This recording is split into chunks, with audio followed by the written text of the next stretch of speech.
예, 우리 자협사랑과 함께 인사하겠습니다. 사랑하고 축복합니다. 예, 한 번 더 인사할까요? 휴가 잘 보내세요. 예, 다음 주까지가 휴가 기간이죠. 예, 여러분 시간 잘 보내시고 하나님 앞에서 영육간의 충전이 있으면 좋겠습니다. 누가복음 오늘 말씀은 예수님과 바리새인 사이에 발생한 금식 논쟁에 대한 말씀입니다. 누가복음 5장 17절에서 바리새인이 처음 등장한 이후부터 그들은 계속해서 예수님의 사역에 흠집 내기를 시도했습니다. 처음에는 중풍병자에 대한 죄사함을 선포한 것에 대해서 신성모독이라고 불편해했고요. 또 다음으로는 세리와 예수님의 제자들이 함께 식탁교제한 것에 대해서 불만을 토로했습니다. 그리고 또 오늘 본문에서는 제자들이 자주 금식을 하지 않는다고 해서 시비를 거는 장면을 우리가 보고 있는 거죠.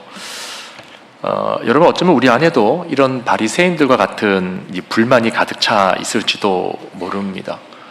그러니까 주님이 일하시는 방식과 이 바리새인들이 추구하는 방식이 이제 다른 거죠. 예. 그래서 내 방법이 다르고 주님의 방법이 다르다라고 해서 이제 불평하는 겁니다. 우리는 이제 우리의 유익을 위해서 내 나름대로 하나님 앞에서 추구하는 방식이 있지 않습니까? 예. 그런데 사실 하나님의 방식은 그게 아닐 수도 있거든요. 내 유익을 위해서 말입니다. 사실 우리의 인생이 바로 하나님이 생각하는 이 방식과 내가 생각하는 이 방식의 항상 이 긴장관계 속에서 우리가 살아가는 게 인생인 거죠. 신앙생활인 거죠. 그래서 여기에서 항상 우리가 불만을 토로하게 되고 또 뭔가 또 이제 불편한 내색을 하나님 앞에서 하게 되는 것입니다. 오늘 본문의 바리새인들의 불만이 바로 이제 이런 이유인데요. 지금 바리새인들은 왜 예수님의 제자들이 금식을 자주 하지 않는지 이해를 못하는 겁니다. 불만을 표시하는 거죠. 근데 바리새인들의 이러한 불만에는 또 나름대로 이유가 있었습니다. 그게 뭐냐면 여러분 이 금식에 대해서요 모세오경에 보면 퀴즈 내겠습니다. 모세오경에 이 금식에 대한 규례, 금식을 하라라고 하는 규례가 몇 번 나올까요? 대략적으로 여러분. 자, 100번 이상이다. 손 한번 들어볼까요? 100번 이하다. 50번 이상이다. 50번 이하다. 예. 30번 이상이다. 30번 이하다. 여러분 평소에 금식에 아무런 관심이 없으시죠? 평소에 나는 금식하고는 뭐 거리가 멀다. 예. 10번 이상이다. 10번 이하다. 여러분 모세오경에서 율법에 대한 이야기가 몇 번 나올까요? 하나님이 얼마나 이 율법에 대해서 말씀하셨을까요? 금식에 대해서 말씀하셨을까요? 여러분 모세오경에 보면 모든 이스라엘 백성들이 1년에 딱 한 번 속죄일에 성인 남자들이 다 금식해야 된다라고 말합니다. 그 외에는 없어요. 한 번입니다.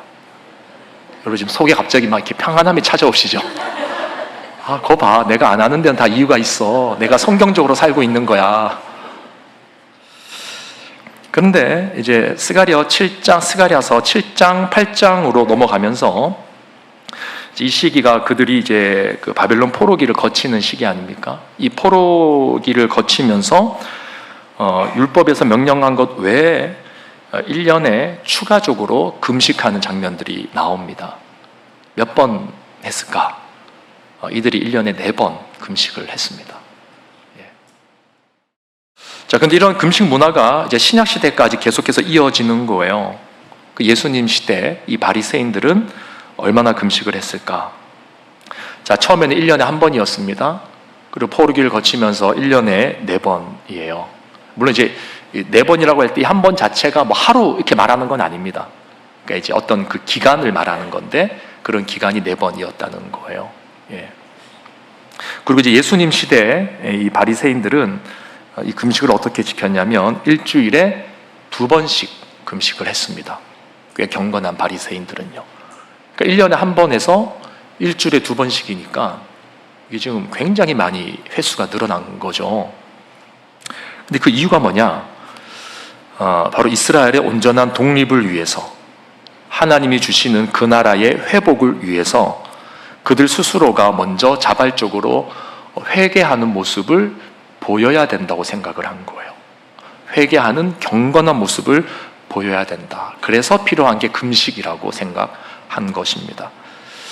근데 여러분, 우리가 지난 시간에 살펴본 내용이 뭐였습니까? 예수님께서 세리, 레위를 부르시는 장면이었죠. 세리 레위가 주님의 부름을 받고 너무 기뻐서 자신의 직업도 다 버리고 예수님을 위한 큰 잔치를 벌였단 말입니다. 그리고 그 자리에 제자들도 함께 초대를 했는데 거기에서 죄인들과 예수님과 예수님의 제자들이 함께 먹고 마시는 모습이 이 바리새인들의 눈에는 너무 거슬렸던 거예요. 그래서 뭐라고 말했습니까? 당신의 제자들이 도대체 어쩌려고 이 죄인들과 세리들과 함께 먹고 마십니까? 이렇게 따졌어요. 그러니까 그때 예수님께서 뭐라고 답을 하셨습니까? 내가 의인을 부르러 온 것이 아니요 죄인을 불러 어떻게 해요? 회개시키러 왔노라, 이렇게 말씀하셨단 말이죠. 우리는 이제 이 대목에서 이해가 가잖아요. 아, 그래. 근데 당시 바리새인들은 이게 도무지 이해가 안 가는 겁니다. 그러니까 회개를 시키러 왔다면 이제 막 예수님의 부름을 받은 세리 레위가 해야 될 행동은 뭐냐? 옷을 찢고 재를 뒤집어 쓰고 티끌과 먼지를 날리면서 금식해야 되는 거예요. 금식하고 회개 기도해야 되는 거예요. 그런데 이 레위가 하는 일이 뭐냐면 잔치를 벌였단 말입니다. 여기 한술 더 떠서 예수님의 제자들까지도 합세해서 같이 막 즐기고 있는 거죠. 그러니까 바리새인들이 생각할 때 참된 회개란 반드시 금식이 수반된 하나님 앞에서의 경건한 모습이어야 되는데, 제자들은 지금 이런 경건한 종교적인 혹은 사회적인, 그 당시에는 뭐 유대교가 종교, 사회적인 전반적인 그거였으니까요, 종교적이자 사회적인 분위기라고 할 수 있겠죠. 그 분위기를 지금 망치고 있다고 생각을 한 거예요. 그래서 따지는 겁니다. 자, 오늘 보면 33절을 다시 한번 읽어보겠습니다. 33절 시작. 요한의 제자는 자주 금식하며 기도하고 바리새인의 제자들도 또한 그리하되 당신의 제자들은 먹고 마시나이다. 자, 그러니까 쉽게 말하면 한마디로 이런 거죠. 왜 당신은 제자들을 똑바로 교육시키지 않습니까? 이거예요. 당시에 대중들의 인정을 받으면서 경건의 아이콘으로 인정받던 세례 요한이나 혹은 바리새인들의 제자들은 다 자주 금식하고 있는데 어찌하여 당신의 제자들은 이렇게 좀 과격하게 표현하면 이렇게 막 나가는 겁니까? 이렇게 지금 이제 항의를 하는 거죠. 근데 여기에 대한 예수님의 대답이 뭐냐면 34절 35절 혼인집 손님들이 신랑과 함께 있을 때에 너희가 그 손님으로 금식하게 할 수 있느냐? 그러나 그날에 이르러 그들이 신랑을 빼앗기리니 그날에는 뭐 한다고요? 금식할 것이니라. 자, 이게 지금 무슨 말입니까? 혼인집에 신랑이 함께 있으니까 금식할 필요가 없고 또 얼마 안 있으면 신랑을 빼앗기게 되는 날이 올 터인데 그때는 금식해야 된다. 자, 여기서 말하는 신랑은 누구죠? 예수님이죠. 어쩜 그렇게 잘하세요? 그러면 신랑이 빼앗기는 날은 언제입니까? 예수님이 십자가에 달리시는 때죠. 우리는 이제 대충 이 말의 의미가 뭔지 감을 잡고 있는 거죠. 근데 예수님은 여기서 이제 한 걸음 더 나가서 두 가지 비유를 덧붙이심으로 이 말씀에 대한 보다 심오한 의미를 우리에게 전달해주고 있는 겁니다. 자, 먼저 첫 번째 비유는 36절입니다. 같이 읽어볼까요? 시작. 새옷에서 한 조각을 찢어 낡은 옷에 붙이는 자가 없나니 만일 그렇게 하면 새 옷을 찢을 뿐이요 또 새 옷에서 찢은 조각이 낡은 것에 어울리지 아니하리라. 자, 새 옷의 한 조각을 떼내서 찢어진 낡은 옷에 덧대는 사람이 있다는 거예요? 없다는 거예요? 없어야 되죠. 그게 정상인 거죠.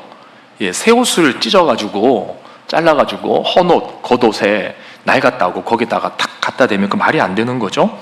왜 안 됩니까? 그렇게 하면 새 옷도 버리게 되고 또 이 새 옷 조각을 이제 낡은 옷에다 딱 갖다 붙여 놓으면 뭔가 이상하잖아요. 맞지가 않잖아요. 밸런스가 안 맞잖아요. 예. 그래서 서로 어울리지 않기 때문에 그렇게 하면 안 된다라고 말씀을 하는 겁니다. 쉽게 말하면 새 옷은 새 옷 그대로 입어야 된다는 거예요. 그리고 두 번째 비유는 37절이죠. 같이 읽어봅니다. 시작. 새 포도주를 낡은 가죽 부대에 넣는 자가 없나니 만일 그렇게 하면 새 포도주가 부대를 터뜨려 포도주가 쏟아지고 부대도 못 쓰게 되리라. 자, 이것도 이제 마찬가지죠. 새 포도주를 낡은 가죽 부대에 넣으면 터져버린다는 거예요. 당시 포도주는 대부분 염소 가죽으로 만든 그 부대에 보관을 했는데 이때 새 부대와 낡은 부대의 가장 큰 차이점은 바로 신축성에 있습니다. 새 부대는 늘 신축성 있게 늘어나는 데 비해 낡은 부대는 이미 늘어날 대로 늘어났기 때문에 더 이상 신축성이 없는 거죠. 따라서 만약 낡은 부대에 새 포도주를 넣게 되면 어떻게 될까요? 새 포도주가 이제 발효가 되고 가스가 차면서 팽창할 때 이제 터져버린다는 겁니다. 그럼 결국 둘 다 버리게 된다는 거죠. 그래서 새 포도주는 어디에 담아야 된다고요? 새 부대에 담아야 되는 거예요. 자, 그래서 정리하면 지금 이 두 비유에 나오는 낡은 옷과 낡은 부대는 동일하게 한 가지를 상징하는 거예요. 무엇을 상징하는 겁니까? 바로 유대인들의 낡은 율법적 사고를 상징하고 있는 것입니다. 새 옷과 어울리지도 못하고 새 것을 수용하지도 못하는 변질된 율법적 사고. 여기서 말하는 새 것은 바로 예수님이 가지고 오신 하나님 나라죠. 예수님의 복음이죠.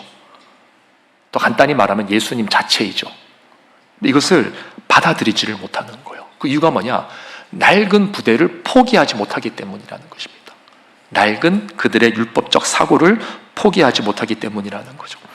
본래 율법 자체는 선하고 좋은 것이라는 것을 이미 우리가 다 알고 있습니다. 단지 이것이 오랜 세월이 지나면서 본질이 희석되고 또 전통이라는 미명 아래에 하나님이 모세 오경에서 주신 율법 외에 다른 전통들이 더해진 거죠. 제가 자주 말씀드립니다. 율법 하나를 지키기 위해서 더 좋다라고 여겨지는 수단들을 방법화해서 문서화시켜서 달아놓은 거예요. 그게 장로들의 전통이라고 하는 것입니다. 근데 시간이 지나면서 이 장로들의 전통이 본래의 율법과 동일한 중요성을 사람들에게 가지게 된 거예요. 그래서 일반적으로 율법주의라고 그러면 모세 오경의 율법뿐만 아니라 이들이 가지고 있는 장로들의 전통과 구전, 그러니까 율법을 잘 지키기 위해서 수단으로, 보조적인 수단으로 만들어 놓은 지침까지도 이들이 다 지키려고 했다는 거. 이것을 율법주의적인 사고라고 말하는 겁니다. 예. 이런 분위기가 사회에 팽배했던 거예요. 그러니까 일반적인 사람들은 이 조항들을 다 못 지키는 겁니다. 이게 수백 수천 가지가 되는 거예요. 율법 조항을 보통 630가지 정도로 보는데 이 각 조항마다 필요한 그 이제 조항들을 보충하는 조항들을 한 개씩만 더 달았다고 해도 몇 개가 됩니까? 1000개가 넘어가는 거예요. 2개씩 달았으면은요 1800개가 넘어가는 겁니다. 3개씩 달았으면은요 어마어마한 거예요. 그러니까 사람들이 여기에 질식하는 겁니다. 감당이 안 되는 거죠. 근데 이 당시에 경건한 사람들이라고 하는 바리새인들은 이런 율법적인 사고를 가지고 오히려 성경의 율법의 본질은 잃어버린 채 그저 그것을 지키는 데만 급급한 겁니다. 왜? 그렇게 해야지 하나님 앞에서 인정받는다라고 생각한 거예요. 그러니까 하나님의 마음과는 전혀 상관이 없는 형식과 의무 조항으로만 변질이 되어버린 거죠. 그래서 율법의 근본 정신은 본래 하나님 사랑, 이웃 사랑 아닙니까? 그 전에 제가 덧붙이는 게 있죠. 하나님 사랑, 이웃 사랑인데 그 앞에 뭘 덧붙여야 돼요? 여러분 이제 저하고 한 4년 같이 지내셨잖아요. 이제 거의 4년 다 돼 가거든요. 예, 율법의 근본 정신이 하나님 사랑과 이웃 사랑인데 앞에 뭘 갖다 붙이라고 제가 그랬습니까? 하나님의 영광을 위한 하나님 사랑과 이웃 사랑이란 말이에요. 오늘 많은 신앙인들이 하나님의 영광은 상관없어요. 결과적으로는 자기 영광인 거예요. 자기 유익인 거예요. 그래서 하나님을 사랑하고 이웃을 사랑한다라고 하는 여러 가지 종교적인 형식들은 많이 행하는데 그리고 말로 또 스스로 속이는 거예요. 아, 내가 이만큼 했으니까 내가 하나님 사랑하는 거지, 내가 이웃을 사랑하는 거지. No, 그게 다 착각이라는 거죠. 하나님의 영광을 위한 하나님 사랑과 이웃 사랑이 아니라 자기 자신을 위한 하나님 사랑과 이웃 사랑을 추구한 사람이 너무너무 많다라는 거죠. 이 당시에 바리새인들이 결과적으로 그랬던 것입니다. 자기들의 체면을 위해서, 자기들의 위신을 위해서. 근데 예수님께서 뭐라고 말씀하셨냐면, 내가 이 땅에 온 것은 율법을 폐하러 온 것이 아니라 완성하기 위해서 오셨다라고 말씀하셨어요. 이 말은 진짜 하나님의 영광을 위해서 하나님을 사랑하고 이웃을 사랑하는 게 뭔지, 율법의 정신이 그거니까 그게 뭔지 예수님이 친히 보여주시겠다는 거죠. 친히 그것을 완성하기 위해서 예수님이 오셨다, 그렇게 말씀을 하신 겁니다. 근데 지금 이 바리새인들은 세우신 그 예수님을 있는 그대로 받아들이지 않고 율법의 수여자이시며 율법의 완성자이신 예수님을 받아들이지 않고 그저 거기서 떼낸 한 조각 취급을 하고 있는 거예요. 한 조각 취급을 한다는 게 뭐냐면, 예수님을 온전한 메시아로 받아들이지 않고 그저 그 당시의 사고에 근거해서 아, 저분은 어쩌면 선지자일 거야, 어쩌면 위대한 랍비일 거야, 이제 그런 식으로 어떤 특별한 인물 정도로만 딱 생각을 해가지고 여전히 자신들의 왜곡된 율법의 틀 안에서만 예수님을 이해하려고 하는 거죠. 그게 이 한 조각을 떼내가지고 자신들의 겉옷에 갖다 붙이고자 하는 그 시도라는 겁니다. 예수님을 있는 그대로 받아들이는 것이 아니라. 그게 잘못되었다는 거예요. 포도주 비유도 마찬가지죠. 새 포도주는 새 부대에 담아야 되는데 유대인들은 여전히 그들의 낡고 변질된 율법의 부대 속에서 새 포도주, 즉 하나님 나라의 주체이신 예수님을 담아두기를 새 포도주, 즉 하나님 나라의 주체이신 예수님을 자신들의 낡은 변질된 율법의 틀 안에 가둬두려고 했다는 거죠. 그러니까 결국 어떻게 된다는 겁니까? 터져버린다는 거죠. 예수님께서 비유 가운데 하나님 나라를 비유하실 때 하나님 나라는 이와 같다 이런 비유를 많이 하시거든요. 그때 많이 나오는 소재가 뭐냐면 누룩이에요. 누룩이 뭡니까? 팽창하는 거잖아요. 팽창, 뻗어나가는 거잖아요. 그 하나님 나라는 겨자씨 같다 그랬어요. 그게 뭡니까? 막 성장해 나가는 겁니다. 그러니까 새 포도주는 뭐냐? 하나님 나라의 확장성을 이제 잠재적으로 가지고 있는 그 모습을 말하는 거예요. 그러니까 예수님이 이 땅에 오심으로 인해서 하나님 나라가 막 확장되어져 나갈 거라는 겁니다. 팍팍팍 커져 나갈 거라는 거예요. 근데 이것을 낡은 율법적인 사고 틀 안에 가둬놓으니까 어떻게 된다는 겁니까? 결국 터져버리는 거죠. 그러니까 터지는 게 뭐냐? 충돌이라는 겁니다. 충돌. 그러니까 지금 바리새인들이 계속해서 예수님에 향하여서 딴지를 걸고 흠을 잡고 비판하고 불평하는 게 결국 이 과정에서 나타나는 현상이라는 거죠. 그래서 여러분 다시 금식 이야기로 돌아가서요. 혼인집 손님들이 신랑과 함께 있을 때에 너희가 그 손님으로 금식하게 할 수 있느냐라는 말은 내가 참 율법의 수여자이고 완성자인데 어찌하여 내가 인정하지 않는 율법, 변질된 율법적 금식을 내 앞에서 할 수 있느냐. 이 말이 안 된다는 거예요. 예수님의 말씀이. 참고로 여기서 말하는 바리새인들, 여기 보니까 지금 바리새인들이 나오고 또 누가 나옵니까? 요한의 제자들이 나오죠.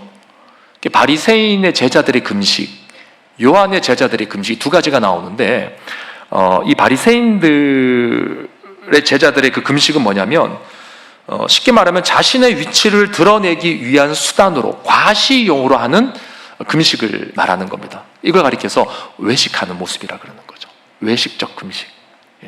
내가 이 정도 되니까 이 정도 해야 돼라고 하는 거. 이게 비단 금식뿐만 아니라 오늘날 우리에게 적용해 보면 내가 이 정도 위치 되니까 이 정도 신앙생활을 좀 해야 되지 않는가 이런 생각할 때가 있으시죠? 그것이 율법적인 사고가 된다는 거죠. 그러면 목사님 내 안에는 그런 마음이 없으니까 저는 아무것도 안 할랍니다. 그건 여러분들이 하나님을 의식하지 않는 거예요. 그러니까 여러분 이 둘 사이에서 이 긴장관계를 좀 잘 이해를 하셔야 되는 겁니다. 그러니까 그런 율법적인 사고를 하지 말고 하나님 앞에 순종하는 마음과 하나님을 사랑하는 마음으로 그러한 것들을 해내야 된다. 이렇게 말씀을 하시는 겁니다. 하시는 거죠. 자, 그리고 또 세례 요한의 제자들은 어떤 걸 상징하냐면 이 금욕주의적인 금식을 말하는 겁니다. 당시에 세례 요한과 또 그 제자들은 뭐 사람들 앞에서 잘 보이기 위해서 그렇게 경건의 모습을 가진 건 아니었어요. 그들은 정말 자기 자신을 쳐서 복종시키는 어떤 그런 모습으로 경건의 생활을 하려고 했던 것입니다. 그런데 방법이 잘못되었어요. 그러한 경건의 모습을, 금욕주의적인 경건의 모습을 자기들이 취해야지만 하나님이 그것을 보시고 흡족하게 여겨주실 것이다, 이렇게 생각을 한 거예요. 이게 금욕주의적인 경건이 되는 겁니다. 금욕주의적인 금식. 그래서 이것도 아니다라고 말씀을 하시는 거죠. 그러니까 이 두 가지가 공통적으로 말하는 건 뭐냐면 결국 금식의 본래 정신을 훼손시키고 있다는 거예요. 자, 그렇다면 자연스럽게 우리가 한 가지 질문을 하게 되겠죠. 그럼 진짜 금식은 뭐냐? 진짜 금식은 뭐냐? 자, 우리 35절 말씀 아까 읽었는데 한 번 더 읽어볼까요? 35절 시작. 그러나 그날에 이르러 그들이 신랑을 빼앗기리니 그날에는 금식할 것이니라. 자, 언제 금식하라고 되어 있습니까? 신랑을 빼앗기는 날이 오는데 그때 하라는 거예요. 그때가 언제라고요? 예수님이 죽으시는 때, 십자가에 달리시는 때. 자, 그러면 왜 예수님이 죽으실 때 금식해야 됩니까? 왜죠? 그날에는 금식을 해야 된다라고 예수님이 말씀하셨잖아요. 그 이유가 뭡니까? 여러분, 이 말씀에는 두 가지 의미가 담겨져 있어요. 첫째, 왜 예수님이 죽으실 때 우리가 금식을 해야 되는가? 바로 제자들의 믿음이 흔들리기 때문입니다. 우리 여기에서 한 가지 짚고 넘어가야 될 내용이 있는데요. 누가는, 이 누가복음이죠 지금. 누가는 다른 복음서의 저자들보다 특히나 더 강조하는 것이 하나가 있습니다. 그게 뭐냐? 바로 기도예요. 누가복음을 유심히 읽어보시면은요, 다른 복음서에는 나오지 않는 예수님의 기도하는 모습이 자주 나옵니다. 하나님과 소통하는 모습, 하나님과 교제하는 모습이 다른 어떤 복음서보다도 누가복음에서 가장 많이 나와요. 그래서 금식이라고 했을 때 이것은 단순한 단식이 아니라 기도와 연결이 되는 겁니다. 다시 말해서 예수님이 십자가에 달리실 때 예수님의 죽음 앞에서 금식하라는 것은 기도하라는 말이에요. 실제로 예수님께서는 붙잡히시기 전에 겟세마네 동산에서 제자들에게 무엇을 요구하셨습니까? 기도할 것을 요구하셨어요.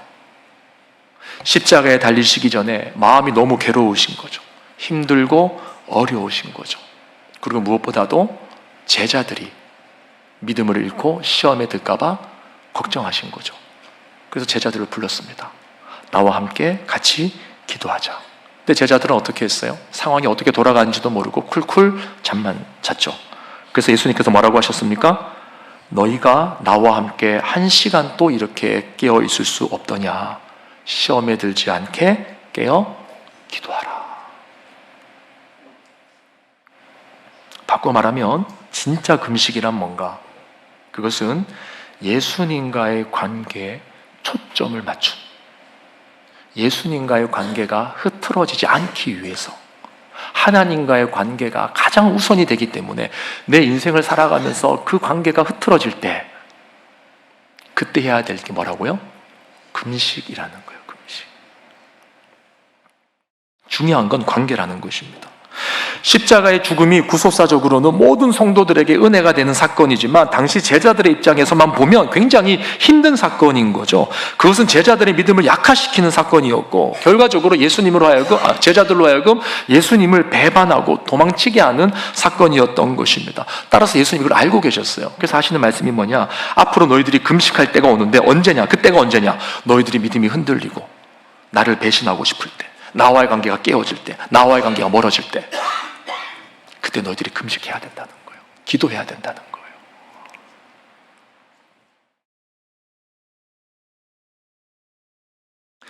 여러분, 우리는 큰 문제가 있을 때 금식을 주로 합니다.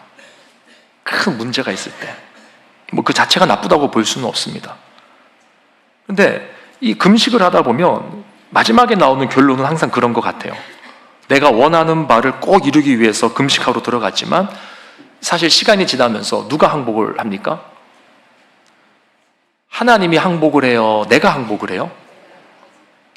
하나님이 항복하는 게 뭐냐면 내 기도가 응답되는 거예요. 우린 그걸 기대하고 사실은 금식할 때가 많아요. 근데 여러분, 엄밀히 말하면 그렇게 해서는 안 되는 거죠. 내가 항복해야 되는 거죠, 하나님 앞에. 그래서 내가 원하는 기도 제목을 가지고 막 들어갔다가도 금식하는 가운데 이제 하나님이 크게 보이기 시작하는 겁니다. 그러니까 내가 항복했다고 해서 내가 억울할 거 여러분 전혀 없어요. 내 기도가 응답되지 않는다, 여러분 억울할 거 전혀 없습니다. 왜냐하면 하나님이 항복하지 않고 내가 항복해야지만 하나님이 크게 보인다는 거예요. 맞습니까? 내가 항복해야지 그때부터 하나님이 크게 보이는 거고, 그때 하나님이 우리의 삶을 통치하시는 거죠. 내 삶을 사로잡으시겠다는 거죠. 그게 금식의 유익이에요. 그래서 하나님이 내 삶을 사로잡으시고 내 마음을 사로잡으시면 결과적으로 내가 이 큰 문제를 가지고 금식 기도에 들어갔지만 나중에 나와서는요, 내가 원하는 대로 응답이 안 돼도 그래도 내가 살 수 있구나라고 하는 것을 깨닫는 것, 그럼에도 불구하고 하나님이 나와 함께 하시는구나라고 하는 것을 깨닫는 것, 그게 금식이라는 거예요. 주님이 그 금식을 하라고 말씀을 하시는 겁니다. 그래서 결과적으로 이러한 금식이 우리에게 주는 유익은 뭐냐? 하나님 앞에서 우리의 모습을 돌아보게 한다는 거죠. 자, 그리고 두 번째로 신랑이 빼앗기는 날이 올 때 금식하라는 말이 무슨 의미인가? 자, 이것을 이제 앞에서는 제자들에게 적용을 했습니다. 제자들에게. 근데 이제 이것을 오늘 살아가는 우리 신약의 성도들에게, 성도들의 관점에서 한번 적용할 필요가 있는 거죠. 신랑을 빼앗기는 날이 제자들의 입장에서는 참 슬프고 믿음이 흔들릴 때이지만 사실 우리에게는 이미 이 죽음의 의미가 무엇인지 다 알려져 있습니다. 예수님의 죽음의 의미가 뭡니까? 이걸 무슨 죽음이라 그래요? 대속의 죽음이라 그러죠. 내 죄값을 치르기 위한 대속의 죽음이라고 하는 것을 이미 우리가 다 알고 있는 거예요. 따라서 오늘 본문에서 신랑이 빼앗기는 그날에 금식하라는 말은 우리가 그리스도의 대속의 의미를 진정 깨닫게 되어졌을 때, 우리가 진정 예수 그리스도의 그 대속의 의미를 안다면 그때 뭐 해야 된다는 거예요? 금식할 수 있어야 된다는 거예요. 무슨 말이냐면 앞에서 바리새인들이 금식을 하는 이유가 이스라엘의 회복을 위해서라고 했습니다. 이스라엘의 회복을 위해 금식함으로써 자신들의 겸비한 모습을 하나님 앞에 보여야 된다라고 생각을 한 거예요. 그러나 여러분, 진짜 회개는 어디서부터 나오는 겁니까? 금식이라는 행위를 통해서 회개가 터지는 것이 아니라 주님께서 내 죄를 대속의 죽음으로 죽으셨다라는 사실이 믿고 깨달아질 때, 거기에서 진정한 회개가 터지는 거죠. 그 회개가 터지면 반드시 회복이 따라옵니다. 반드시 회복이 따라오고 반드시 구원의 기쁨이 찾아온다는 거예요. 그게 진짜 회복이라는 거죠. 지금 이스라엘 백성들이 이스라엘 회복을 원하고 있어요. 그래서 회개 기도하고 있단 말입니다. 근데 순서가 그게 아니라는 거죠. 그리스도께서 내 죄값을 대신해서 죽으신 진정한 구원자라고 하는 사실을 받아들이고 영접할 때 거기에서 우리 안에 회개가 터진다는 거예요. 그래서 신랑이 빼앗기는 날에 금식하라는 말은 오늘날 신약의 성도들에게 어떤 의미로 다가와야 될 것인가? 무엇보다도 먼저 예수님께서 대속의 죽음을 죽으셨다는, 내 죄 때문에 내 죄값을 치르기 위해서 십자가의 길을 가셨다는 것을 받아들이라는 겁니다. 받아들이라는 거죠. 거기서 우리는 진정한 회개를 할 수 있다는 거예요. 그래서 여러분, 정리하면 우리는 오늘 이 금식에 대한 이야기를 하면서 매우 중요한 두 가지 사실을 생각해 보게 되는데요. 첫째는 변질된 율법의 정신에서 금식을 잘못 적용한 바리새인들과 같이 나도 변질된 신앙생활을 참신앙으로 착각하면서 살아가고 있는 것은 아닌가 돌아봐야 된다는 거죠. 그리고 두 번째, 한 걸음 더 나아가서 참 금식의 의미에서 보았듯이 과연 나는 신앙생활에서 얼마나 하나님과의 관계에 집중하고 있는가라는 거죠. 그러니까 내 신앙이 변질되지 않았는가라고 하는 말은 자연스럽게 내 신앙이 하나님과의 관계에서 어떤 모습인가 하는 것을 이제 돌아보는 것, 그것을 전제로 하고 있는 것 아닙니까? 결국 금식은 하나님과 우리의 관계에 포커스를 맞추게끔 하는 거예요. 제가 이제 신대원 때 이제 진로를 앞두고 이제 금식을 하러 들어간 적이 있습니다. 이때가 이제 신대원 입학하기 전인지 아니면 직후인지, 저도 지금 하도 오래 전이라 이제 가물가물한데 정말 앞으로 뭘 해야 될지를 모르겠는 거예요. 이 당시가 제가 이제 신앙의 슬럼프에서 이제 벗어난 지가 그렇게 오래되지 않은 시기였거든요. 신앙의 슬럼프에서 벗어난 것도 자발적으로 벗어난 것이 아니라 아무리 봐도 뭔가 있는 것 같은 거예요. 뭔가 하나님이 계신 것 같은 거예요. 그때 제가 몸이 굉장히 아팠거든요. 근데 원하지는 않지만은 나도 모르게 회개 기도가 터지고 나서 기도하고 나면은 그 아픈 몸이 좋아지는 거예요. 신기하다. 이게 진짜 내가 기도해서 나은 건가? 뭐지? 회개해서 나은 건가? 뭐지? 그런 고민이 있을 때였어요. 그래서 이제 그런 생각을 했죠. 내가 몸이 너무 아프니까 그냥 하나님의 이름을 불러보나 보다. 내 안에 이제 종교적인 어떤 그 기제가 발동을 했나 보다. 그리고 기도하다가 막상 생각지도 못한 지점에서 회개가 터지니까 그때 엄청 울었거든요. 그리고 나서 이제 그런 생각하는 거죠. 내가 너무 울고 나니까 내 신진대사의 흐름이 원활해졌나 보다. 그 생각을 했어요.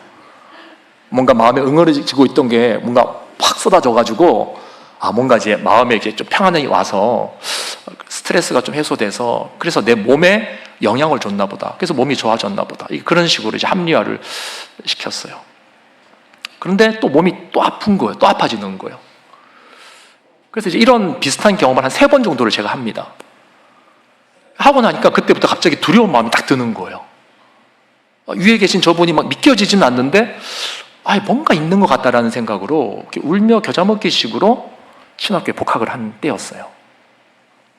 그래서 학부에 복학을 하고 이제 신대원을 진학을 하는데 이때가 신대원을 진학하기 직전인지 직후인지 하여튼 그때가 이제 신앙의 슬럼프에서 어쩔 수 없이 이제 벗어나서 이제 이 진로에 대해서 앞으로 내가 어떻게 해야 될 것인가 고민할 때였는데 아무리 생각해도 이 길을 가고 싶지 않은 거예요.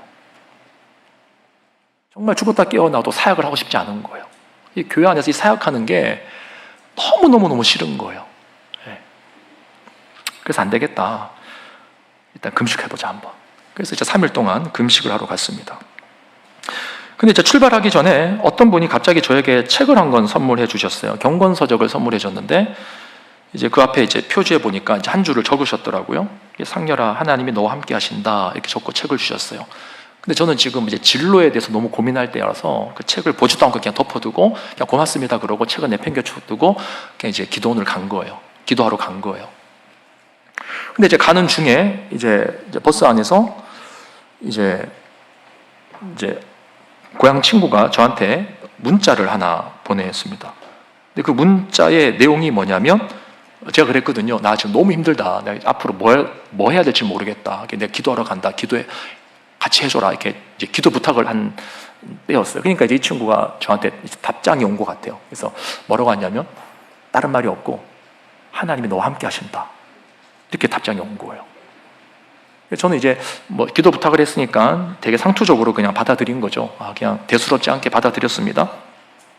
그래서 이제 금식이 시작됐는데 하루가 지나도 응답이 없고 이틀이 지나도 응답이 없어요. 밤 깊은 새벽 시간에 기도를 하는데도 아무런 응답이 없는 겁니다. 어떤 조짐도 없어요. 그래서 너무 괴롭다. 어떡하지? 난 앞으로 뭐 먹고 살까? 이런 생각을 하면서 근데 갑자기 그때 한 후배로부터 뜬금없이 문자가 또 왔습니다. 이 친구는 이제 제가 이런 고민을 가지고 이제 기도하러 온지를 모르는 후배였어요. 전혀 제 상황을 모르는 후배인데 이제 뭐라고 문자가 왔냐면 성경 말씀을 저한테 보내준 겁니다. 근데 그 성경 말씀의 이제 핵심적인 내용이 뭐냐면 하나님이 너와 함께 한다는 것이었어요. 한다는 것이었어요. 내가 너에게 허락한 것을 다 이루기까지 내가 너를 떠나지 아니하리라. 함께 한다는 거였어요. 그때 갑자기 제 마음속에 뭔가가 쾅 내리치는 거예요. 하나님이 이미 내게 응답을 하셨구나. 내가 얼마나 답답해하는가, 내가 얼마나 힘들어하는가 하는 걸 아시고 이미 답을 하셨구나. 근데 하나님이 주신 답은 저는 이제 이런 답을 원했던 거죠. A, B, C, D 중에 하나를 좀 하나님 선택할 수 있게 해주십시오. 그런 기도를 이제 생각하고 갔단 말입니다. 근데 하나님이 원하시는 응답은 그게 아닌 거예요. 내가 A의 길을 가도 좋고 B 길을 가도 좋고 C 길을 가도 좋고 D의 길을 가도 하나님 보실 때는 아무 괜찮은 거예요. 그냥. 근데 하나님이 진짜 원하는 건 딱 한 가지죠. 진짜 원하는 건 한 가지.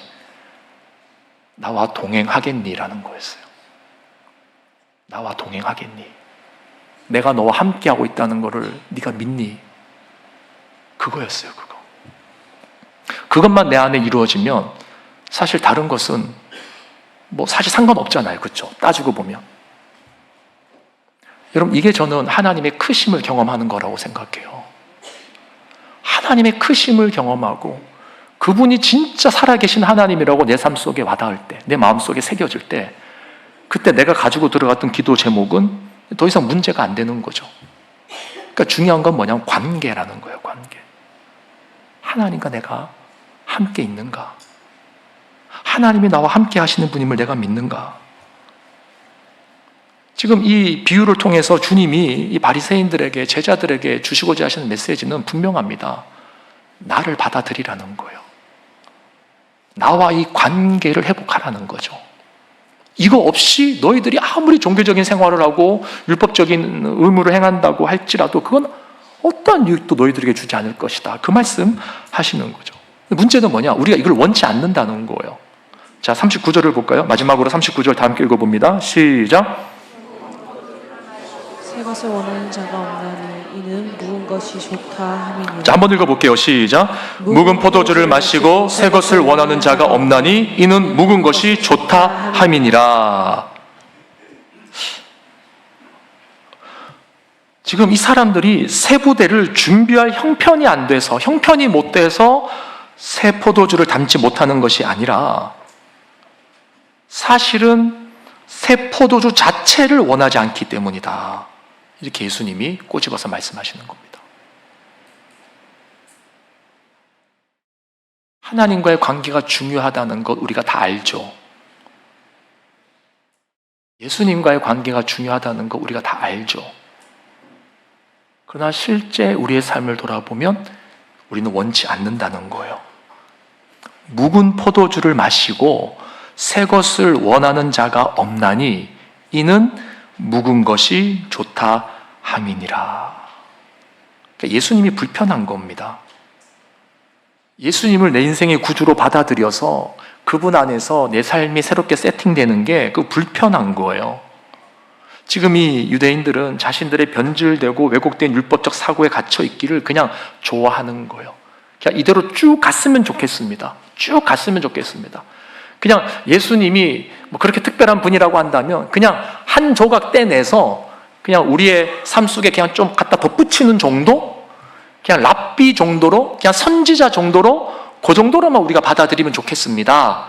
이렇게 말하는 거예요. 자, 여러분 어떠세요? 여러분 예수님 좋아하십니까? 여러분 예수님을 진정으로 받아들이셨습니까? 그분의 말씀에 순종하고 그분의 성품을 닮아가며 그분의 사역에 동참할 마음의 준비가 되어 있으십니까?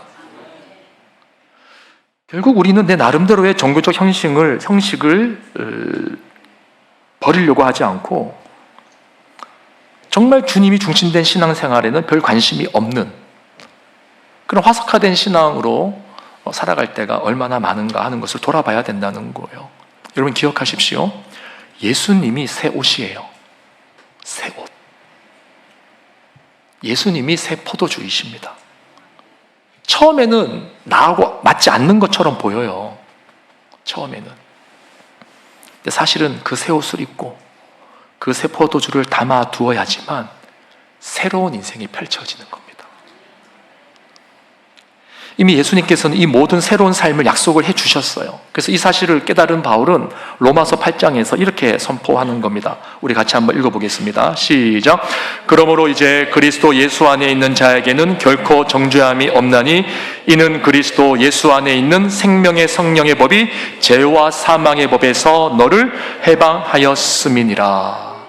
그러니까 예수 그리스도 안에서 우리가 새로운 피조물이 되었다는 거죠. 새로운 피조물이라는 것이 뭐냐면 정죄받지 않는 인생이라는 거죠. 여러분들이 어떤 죄를 지어도 정죄받지 않습니다. 이 말을 오해하시면 안 됩니다. 내 마음대로 그럼 죄 지어도 되겠네. 그게 아니라는 거죠. 우리가 주를 쫓아가면서 살아갈 때 하나님을 위해서 살아가고자 하는데 그래도 살다 보면 우리가 넘어질 때가 있고 쓰러질 때가 있고 또 때로는 천국에 대한 확신이 흔들릴 때가 있고 주님에 대한 확신이 의심이 들 때도 있다는 것입니다. 근데 그러할 때 우리가 정죄받지 않는다는 거예요. 우리가 그러한 생각이 드는 이유는 대부분 나의 행위에서 비롯되는 거거든요. 내가 이 모양밖에 안 됐는데 내가 어떻게 하나님의 자녀로서 인정받을 수 있을까? 그러한 정죄를 절대로 받지 않는다는 겁니다. 많은 사람들이 여러분들을 정죄하죠. 가족들이 여러분을 정죄합니다. 배우자가 여러분을 정죄하고 부모가 자녀를 정죄하고, 부모님들 중에서 자녀를 정죄하는 사람들이 얼마나 많은지 몰라요. 아이고, 네가 그러니까 그거밖에 안 되지, 이런 말. 그거 봐, 내가 말하니까 그렇게 된 거잖아. 결국 그거 다 정죄하는 말이죠. 또 자녀들도 부모를 향해서 정죄하는 말들을 할 때가 많고, 교회 안에서도 마찬가지고. 그리고 가장 큰 정죄가 뭡니까? 내가 나를 정죄하는 거 아닙니까? 난 이것밖에 안 돼. 내가 이 모양 이 꼴이지. 거봐, 난 이럴 줄 알았어. 그런데 여러분, 예수님이 정죄하지 않으신대요. 여러분의 인생에 불의한 사고가 발생한 것, 원치 않는 질병이 온 것, 원치 않는 관계에 깨어짐이 있는 것, 인생의 실패, 좌절, 그 어떠한 곳에서도 주님은 정죄하지 않으신대요. 정죄하지 않으신대요. 주님이 원하는 것은 우리가 잘못한 것을 그냥 있는 그대로 그냥 고치지도 않고 살아라, 그게 아니라 내가 너를 정죄하지 않으니 다시금 그 자리에서 힘을 내서 일어나라는 거죠. 그래서 사도 바울은 이렇게 말합니다. 고린도후서 5장 17절 다 함께 읽어볼까요? 시작. 그런즉 누구든지 그리스도 안에 있으면 새로운 피조물이라, 이전 것은 지나갔으니 보라 새 것이 되었도다. 아멘. 여러분은 새 것이 되었습니다. 여러분 새 것이 되었어요. 누구 때문에요? 예수님 때문에. 예수님이 새 것이기 때문이에요. 예수님을 담고 있는, 예수님을 받아들인 여러분은 새 것입니다. 새 것. 여러분 스스로 정죄하지 마세요. 좌절하지도 마시고 스스로 무너지지도 마십시오. 주님께서 여러분들에게 날마다 일어날 수 있는 새 은혜를 허락해 주셨어요. 무엇으로요? 그분의 죄사함으로. 여러분들이 당할 그 모든 죄의 형벌을 예수님이 십자가에서 다 당하신 거예요. 이미 다 당하신 거예요. 그러니까 예수님의 죽음은 우리의 과거와 현재, 미래의 모든 죄를 감당하고도 남는 죽음인 거죠. 그러니까 그 죽음이 효력이 있고 가치가 있는 것입니다. 그래서 2000년 역사 동안 그 수많은 사람들이 이 예수 그리스도의 보혈 때문에 순교하고 죽는 거예요. 이것이 가장 값진 진리이고 귀한 보화이기 때문에 이것만 있으면 우리의 인생이 새로워지니까, 그리고 이 새로워짐의 궁극적인 열매가 어디에서 완성이 돼요? 천국에서 완성이 되는 거예요. 우리는 그 길을 살아가는 자들입니다. 그래서 여러분, 이 정죄함을 계속 받는 자들의 특징이 뭐냐면 누군가를 정죄하는 거예요. 내가 이 정죄함에서 자유해본 경험이 없는 겁니다. 여러분, 이 자유함의 경험을 여러분들이 정말 느껴보시길 저는 주님의 이름으로 간절히 축원합니다. 하나님이 나를 정말 사랑하시고 나를 있는 그대로 받아주셔서 내 삶 속에 어떤 정죄함도 없다라고 하는 그 자유함, 그 자유함은 반드시 여러분에게 기쁨을 주게 돼 있습니다. 그런 기쁨을 누리지 못하고 신앙생활하는 사람들이 얼마나 많이 있는지 몰라요. 안타까운 거죠. 내가 정말 자유케 되었구나. 내가 이 죄에서 자유함을 누렸구나. 그렇다고 막 죄 지어라 그 뜻이 아니죠, 여러분. 자유케 되었으니까 염치불구하고 살아도 다시 일어날 수 있는 힘과 용기를 얻는 거예요. 그래서 다시 일어섰을 때 누가 나한테 야, 네가 염치가 있어야지, 네가 그 잘못을 하고서도 그렇게 살아갈 수 있느냐 해도 괜찮은 거예요.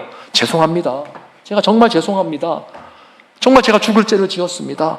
그렇게 사과는 하고 진심으로 그 마음을 위로는 하지만 내 마음속에 정죄함은 없는 거예요. 이 자유함이에요. 하나님, 제가 다시 일어서겠습니다. 다시 회복되겠습니다. 다시 한 번 더 주님 앞에서 사명 가지고 나가겠습니다. 이때 오는 그 마음의 자유함을 여러분이 아셔야 돼요. 전 이 자유함을 여러분들이 누리시길 바라는 겁니다. 그러기 위해서는 오직 한 가지예요. 예수님을 받아들이셔야 돼요. 예수님이 새 옷입니다. 예수님이 새 포도주예요. 그 받아들이는 자들만이 이 자유함을 누리게 되는 것입니다. 여러분, 신앙생활의 핵심은 예수님이에요. 예수님과의 관계라고 하는 것, 이거 잊어버리시면 우리는 모든 신앙생활에서 바리새인과 같이 신앙생활 하게 되는 것입니다. 아무쪼록 오늘 이 말씀을 우리의 마음에 깊이 새기시면서 어찌하든지 간에 주님 앞에서 새 옷과 새 포도주를 받아들이는 새로운 신앙생활을 하게 되는 우리 모두가 되기를 주님의 이름으로 축원합니다. 다 함께 일어나서 들은 말씀